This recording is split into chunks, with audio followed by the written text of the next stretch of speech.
예, 다시 만나게 되어서 반갑습니다. 오늘은 우리 성도님들이 가끔 저에게 질문을 해왔던 그런 제목 중에서 하나를 같이 나누려고 합니다. 성령 해방죄 혹 뭐 말은 들어보셨죠?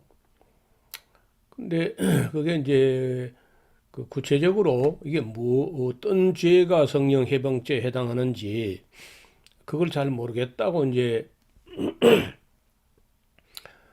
그렇게 질문하는 분도 있고, 혹은 뭐 어떤 목사님이 하는 일에 대해서 이의를 제기했더니 이걸 그냥 바로 성령 해방죄로 몰아가지고 힘들게 한다. 뭐 이런 여러 사례를 제가 들었는데, 오늘은 그 성경에서 말하는 성령 해방죄, 또 혹은 신학적으로 어떤 게 실제로 성령 해방죄가 되는지 그런 점을 같이 생각해 보려고 합니다. 여러분들이 생각했던 거하고 혹 뭐 다를런지 모르겠습니다. 그러나 끝까지 잘 들어보고 댓글을 쓰든지 하셔야 돼요. 댓글을 함부로 쓰는 것도 회방죄에 속할 수 있어요. 성령이 하시는 일에 대해서 회방하는 모든 것이 성령 해방죄죠. 그럼 성령이 무슨 일을 어떻게 하시는지부터 좀 우리가 알아야 되는데, 이 다음 시간에 이제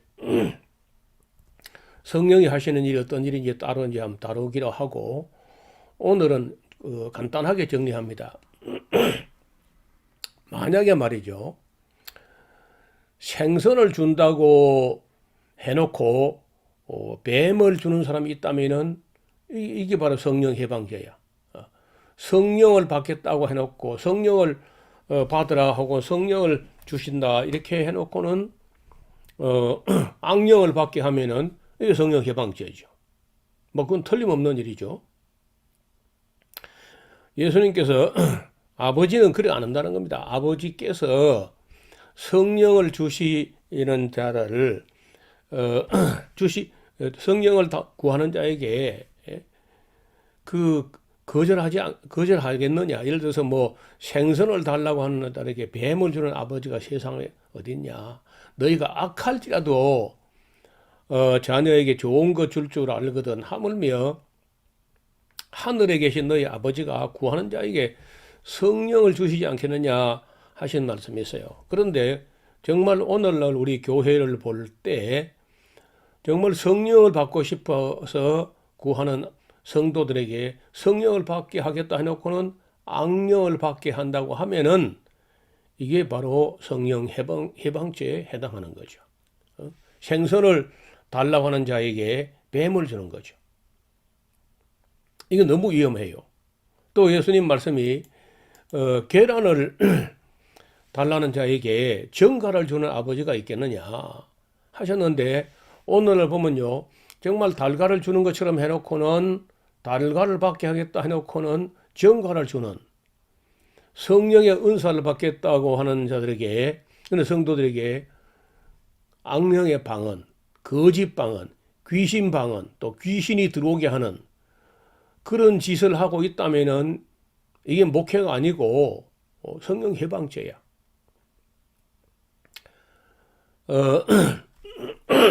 죄송합니다. 여러분, 섬기는 교회가 혹 방언을 부추기거나 뭐 방언 통역 은사를 준다고 하거나 예언의 은사를 받게 한다고 설쳐대거나 또 예언을 막 한다고 함부로 떠들거나 예언을 가르치거나 이런 영성을 가지고 있다면요, 10중 8구 성령 해방죄입니다. 그 방언 문제도 또 따로 한 번 더 이야기를 해야 저 말이 납득이 될 거예요. 그래, 이런 좀 충격적인 말을 여러분 드러나야 그 다음 이야기, 성령이 하시는 일과 악령이 하는 일을 분별할 수 있도록 그런 안목이 없으면은요, 우리도 모르는 사이에 심지어 목회자라도 성령을 해방하면서 성령 운동한답시고 사람을 속이는 거예요. 본인도 모를 수 있어요. 목회자 본인도 악령에 속아서 그런 악령 운동을 하면서 성령 운동한다고 착각하는 사람도 제가 보기에는 많이 있습니다. 한둘이 있는 게 아니고. 어떻든 달가를 달라 하는 자에게 정가를 주는 사람이 있다면 틀림없이 성령 해방죄죠. 여기 해방죄, 성령 해방죄라는 말이 블라스페미아라는 말이 참 어려운 말인데요. 잘 쓰지 않는 말입니다. 성경에도 신약 성경에 한 몇 번밖에 안 나와요.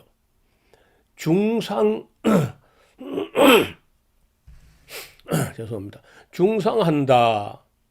하나님께 대하여 하나님을 모독한다. 참남한 말을 한다. 혹은 악담을 한다. 조롱한다. 중상하고 비방한다. 혹은 상처를 주는 말을 한다. 불경스러운 말과 비난하는 말을 함부로 한다. 그리고 신적인 위엄과 그 권위를 손상시키는 말을 한다. 그러니까 이게 전부 다 말이에요, 말. 그 사람이 무슨 무익한 말을 했든지 이에 대해서 심판을 받을 것이다. 말로 사람의 아들 인자를 거역하는 자는 사함을 받을 수 있지만은 성령을 해방하는 자, 성령을 모독하는 자는 사함을 받지 못한다. 말로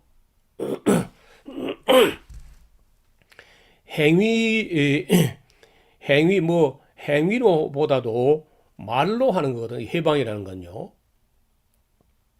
왜냐하면은 성령은 영이시기 때문에 말 아닌 다른 무기나 칼이나 총이나 이런 건 성령 해방이 안 돼요. 그까지는. 그럼 뭘로 해방하느냐? 말을 함부로 하는 겁니다. 이 진리를 다루는 데 있어서 말을 함부로 막 해대해 가지고 말하는 사람의 말을 해방하거나 아니면 모략 중상하거나 비방하거나 함부로 댓글을 달거나 이런 것들이 다 말 조심하지 않는 그런 행위에 속해요. 그러니까 저는 여러분들이 질문을 하는 댓글 좋아요.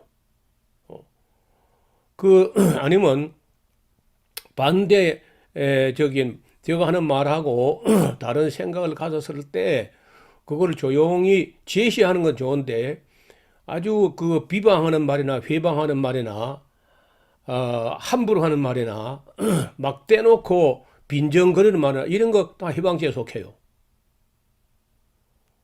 진리를 다루는데 와가지고 그렇게 말을 함부로 하나 댓글을 함부로 다는 것은 매우 좋지 않은 것이니까 저 앞에서만 아니라 어느 유튜브나 어느 사이트에 어느 홈페이지나 어느 곳에 가서라도 말과 글과 댓글을 함부로 경솔하게 빈정거리고 이런 식으로 하는 것은 옳지 않습니다. 우리 사회를 아주 병들게 하는 아주 악이에요. 그러니까 예수님께서 하시는 일이 좋은 일이었죠.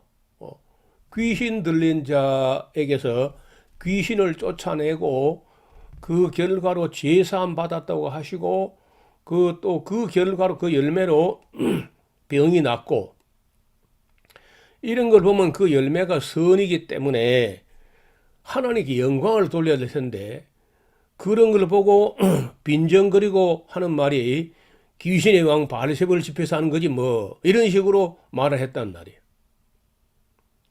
그런 걸 보고 예수님께서 하신 말씀이 말로 인자 사람의 아들을 거역한 거야 사심을 받을 수 있지만은 말로 지금 하는 게 사람이 하는 게 아니고 성령이 하는 게 분명한데도 불구하고 이걸 빈정거리는 그런 말로 비방하고 중상하고 모독하고 해방하고 한 사람들은 금세뿐 아니라 영원히 사함받지 못한다.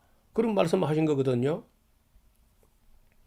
그래서 충분히 알지 못하면 함부로 댓글 달거나 하는 건 위험해요. 제가 여기 교회를 위해서 하도 교회가 잘못돼 가고 나라가 잘못돼 가고 우리 사회가 잘못돼 가고 악한 자를 선하다 하고 말이야. 이런 걸 제가 보고 그 어떤 글을 올렸더니 그런 뭐 말을 함부로 하고 댓글을 아주 빈정거리는 쪽으로 달고 그런 습관을 버려야 됩니다. 정말 진중하고 성실하고 정직하고 많이 생각해보고 말을 하거나 글을 쓰거나 극히 삼가야 돼요. 결국은요, 이 성령 해방죄가 뭐냐? 말입니다, 말. 결국은 말을 조심해야 된다는 뜻인데, 그럼 말을 조심하려면 어떻게 되느냐? 말 이전에 생각을 조심해야 돼요. 생각. 왜냐면은 그 마음에 생각이 가득해가지고 말로 나오는 거든. 사람마다 그 마음에 가득한 걸 입으로 말하는 거야. 그렇잖아요? 그 예수님 말씀이라고. 그래서 말을 함부로 하는 사람하고는 말을 섞지도 말고 그런 사람은 상종도 하면 안 돼요.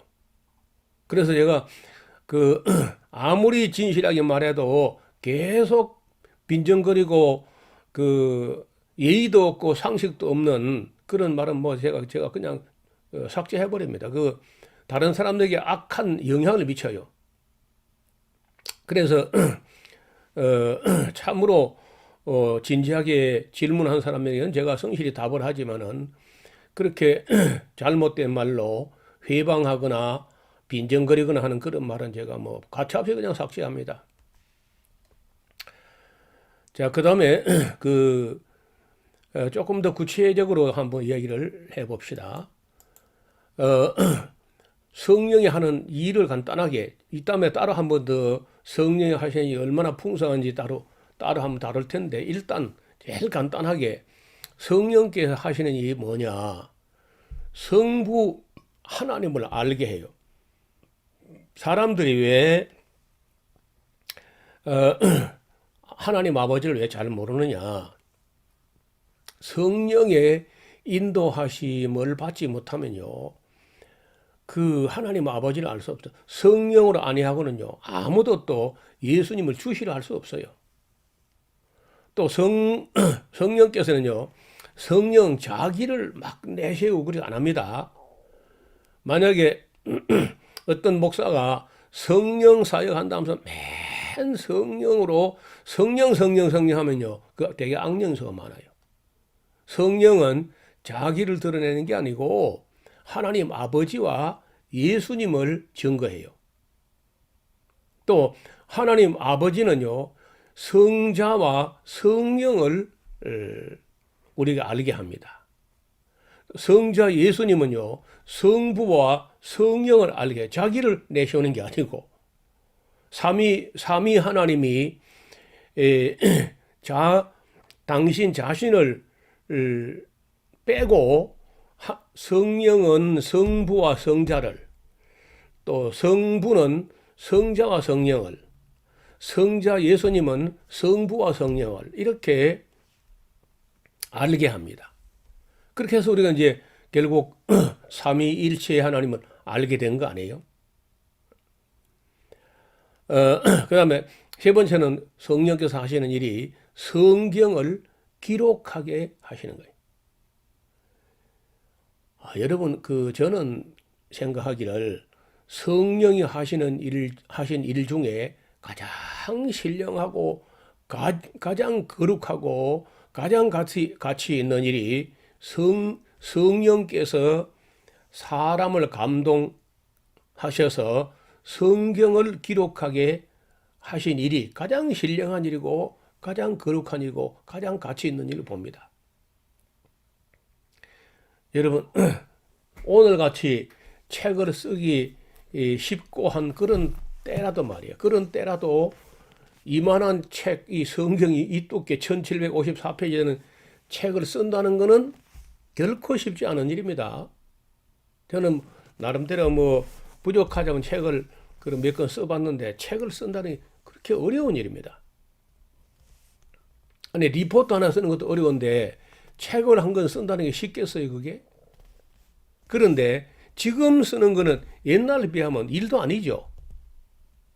참고 서적도 많고 필기 도구 뭐 제가 글을 쓰는데 볼펜은요. 1년 가야 한두 자루 쓸까 말까요. 전부 그 컴퓨터 자판만 두드리면은 글자가 써지고 수정, 교정 뭐 이렇게 편리한 때라도 책을 쓴다는 어려운 일입니다. 그런데 지금부터 2000년 전이나 3000년 전이나 성경이 그런 시대 아닙니까? 다 3000년, 2000년 전 그때 기록된 거 아닙니까? 그런 시대에 글을 아는 사람도 많지 않고 필기 도구나 종이도 흔치 않은 때에 타락한 인간을 감동시켜 가지고 정말 그 이렇게 거룩한 책을 쓰게 한다는 게 얼마나 어려운 일이었어요. 그런데 성령께서 바로 이 일을 하신 거든. 전능하신 하나님, 전능하신 예수님, 전능하신 성령님이시라도 이 성경을 이만한 걸 완성하는 데는 1400년이 걸렸어요. 그렇다면 이게 얼마나 소중한 책이냐고. 성부, 성자, 성령께서 또 천군 천사와 함께 온 사람들 찾아서 감동해가지고 어렵사리 이 성경을 기록하게 하신 일이 성령이 하신 일 중에 가장 신령한 일이고 가장 거룩한 일이고 가장 가치 있는 일이에요. 그렇지 않은가요? 그래서 이 책을 일반 책과 구별해서 성경이라 성경, 거룩한 경전. 그래서 성령 하시는 일이 가장 신령한 일이 성경을 기록하게 하셨다. 자, 그럼 성경을 기록만 해놓으면 사람에게 믿음이 생기고 소망이 생기고 사랑이 생기고 막 사람이 변화되고 하느냐? 결코 그렇지 않습니다. 또 성령이 감동만 하면 막 성경이 다 읽어지느냐? 그럼 뭐 목사 할 일이 없죠. 성령이여 잘해 보십시오. 그러고 성령이 감동하면은 다 될 거 아닙니까 하고 목사가 할 일이 없죠. 목사는 다 실업자 되는 거죠. 성령이 감동하시려고 해도 그 시대 언어로 그 시대 사람들에게 이 말을 그 깨닫게 하고 해석하게 하고 가르치는 일을 해야 돼요. 그 사도행전 봤지 않습니까? 이디오피아 구스 내시가 성경을 구입했지요. 성령이 감동하려고 해도 잘 안 돼. 성령이 감동이 될 것 같으면 빌립을 뭐하러 불러서 그 먼 길 따라가게 해요. 아니 봐요. 어떤 사람이 자기는 막 성령 받으니까 성경이 다 보이더라. 1000만에 3000만의 말씀입니다. 다 보인 거 아닙니다. 성령이 역사해도 이게 잘 안 보인다는 거예요. 그 구스 내시가 성경을 읽는데 성령이 역사 안 하겠어요? 성경을 사는 것도 성령이 역사하셔서 사게 했을 것이고 인도해가지고 사게 해가지고 읽게 하는데 읽는데 안 돼. 그래서 교사가 필요한 교사가 빌립이라는 교사가 필요해가지고 사마리아에 있는 사마리 지금 크게 역사를 하고 뭐 집회를 하고 바쁜데 그 빌립을 예루살렘에서 가사로 내려가는 길까지 따라가서 읽는 것을 깨닫느냐 하는 거 아니에요. 그러니까 성령이 뭘 하느냐? 성령이 구스 내시에게 직접 가르치고 있는 게 아니고 빌립을 보내가지고 가르치게 해요. 이게 성령이 하시는 일이야. 그러니까 성령이 하시는 일이 뭐냐? 성경 가르치게 하는 일이 성령 하시는 일이야. 그걸 해방하는 것은 또 정말 성령 해방죄에 속해요. 그래서 교회에서 성경 가르치지 못하게 하는 목사들이 많이 있습니다. 어떤 집사가 성경을 배워가지고 성도들에게 성경을 가르치고 싶어가지고 가르치니까 하도 목사가 안 가르치니까. 그러니까 그 담임 목사가 집사를 불러가지고 혼쭐을 내면서 뭐가 어쩌고 어째 뭐 집사 나부랭이가 뭐 성경을 어째 하면서 그 성경 가르치려고 하는 집사를 쫓아내는 거예요. 여기서 성경 배워가지고 자기가 알고 나니까 모르고 있는 사람들 보고 애 같아서 견디지 못해가지고 몇 사람을 모아가지고 가르치니까 바로 뭐 압력이 들어오는 겁니다. 전도사, 부목사, 담임 목사 할 것 없이요. 집사나 장로가 누가 성경 가르치면요, 그 못 견뎌야 합니다. 자기가 가르치든지. 구약시대 그 제사장들과 서기관 율법학자 이런 사람들이 말이야. 성경을 지식의 열쇠를 자기들이 가져가 놓고 자기도 가르치지 않고 남도 가르치지 못하게 하고 그런 거 다 성령 해방죄에 속해요. 왜냐하면은 성령이 하시는 일이 성경을 가르치게 하는 거거든. 성경을 기록만 하게 되는 게 아니고 기록도 하게 하시고 깨닫게 하시고 가르치게 하시는 일이 성령의 일인데 그걸 못하게 해방하는 게 성령 해방죄에 속한다는 거예요. 또 성령은 교회를 연합하여 하나 되게 하십니다. 성령은 성도의 삶을 성화, 거룩하게 변화시켜 가는데 말씀으로 씻어서 점점 거룩하게 하는 거예요. 그러니까 성경을 안 가르치면요 성화가 되지 않습니다. 성경도 맨 잘된다 복준다 그런 달콤한 요절만 가지고 쪼꼴레 설거해 그런 그게 씻어지는 게 아니고 욕심만 가득 차게 돼요. 율법의 말씀으로 계속해서 씻어야 그래야 사람이 씻어지지. 율법은 하나도 안 가르치고 잘된다 복준다 그런 요절만 가져가지고 초콜릿 설교를 하니까 씻어지는 게 아니고 욕심이 더 가득하게 돼요. 그리고 성령은 전도자의 길을 인도하시고 성령은 악령들의 일을 제어하게 하시고 성령은 항상 진리를 증거하게 하십니다. 또 성령은 사람을 사랑하게 하는 영이죠. 그래서 성령이 하시는 일을 대충 이렇게 정리하고 나면은 이거를 해방하는 모든 것들이 다 성령 해방죄에 속해요. 나는 생각할 때 세상에 어떤 목사가 나는 성령을 해방하고 싶어 일한다. 그런 사람 없어요. 나는 그런 사람 단 한 번도 보지 못해. 그런데 자기도 모르는 사이에 하는 짓이 성령을 해방하는 짓을 하고 있는 겁니다. 자기는 몰라요. 그게 성령 해방인 줄 모르고 합니다. 자, 아까 말씀드린 대로 생선을 준다고 해놓고 뱀을 주는 자들이야말로 성령 해방죄죠. 달걀을 준다 해놓고 정갈을 주면 성령 해방죄야.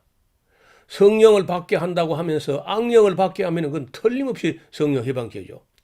은사를 받게 한다고 해놓고 귀신을 받게 하게 되면요, 그건 반드시 성령 해방죄야. 방언을 받게 한다면서 악령의 방언을 받게 하면 그건 틀림없는 성령 해방죄입니다.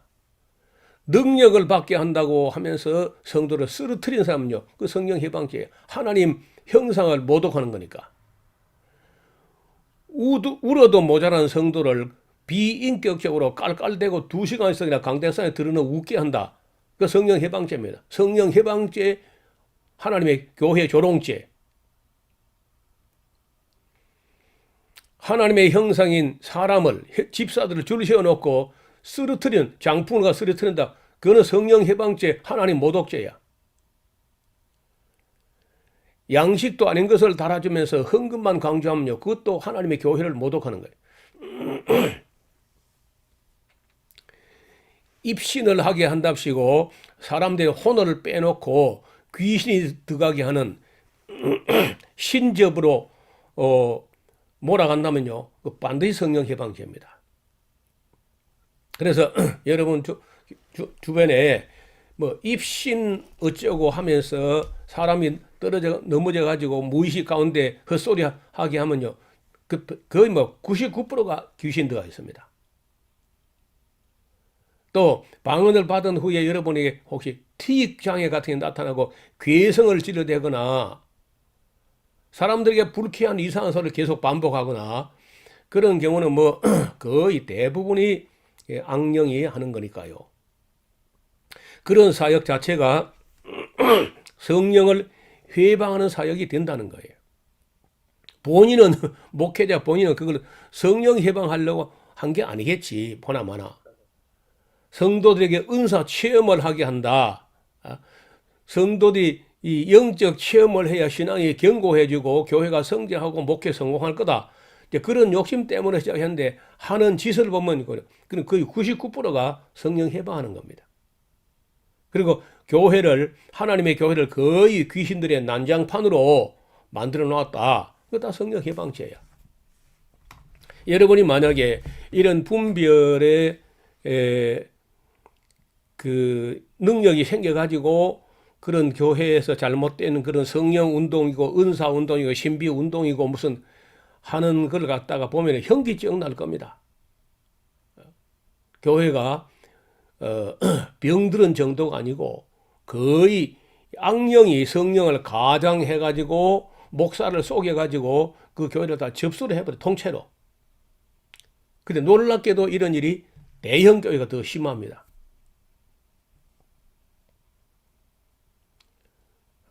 무슨 말인지 아직도 막 이해가 안 되는 모양인데 이 다음 시간에 제가 성령이 하시는 일과 악령이 하는 일 그 두 가지를 또 준비해서 지금도 여러분이 질문을 하는 거 좋아요. 또 신학을 하신 분이 제가 혹시 뭐 잘못 주장할 때 좋은 조언을 쓰는 거 좋습니다. 근데 신학도 하지 않고 아무것도 모르는 사람들이 빈정대는 쪽으로 자기하고 생각이 다르다고 막 경솔하게 댓글 다는 것은 삼가하시기 바랍니다. 그런 거 다 하나님 앞에 온당치 않기 때문에. 저는 그래 오래 이야기하지 못할 겁니다. 이제는 뭐 제가 늙어서 교회가 잘못돼 가는 애 같아서 몇 마디 하는 것뿐이지 제가 여기 이런 이야기 해가지고 저에게 무슨 유익이 있겠어요? 저희가 아무 유익이 없어요. 여러분들이 쏙지 않기를 바라는 것이고 하나님의 교회가 귀신들에게 악령들에게 까불림을 당하거나 이용당하지 않게 하려고 하는 것이지 다른 어떤 사심과 욕심을 갖고 있지 않습니다. 이렇게 하면 뭐 여기 구독자가 또 몇 명 또 날아갈 거거든 뻔하거든요.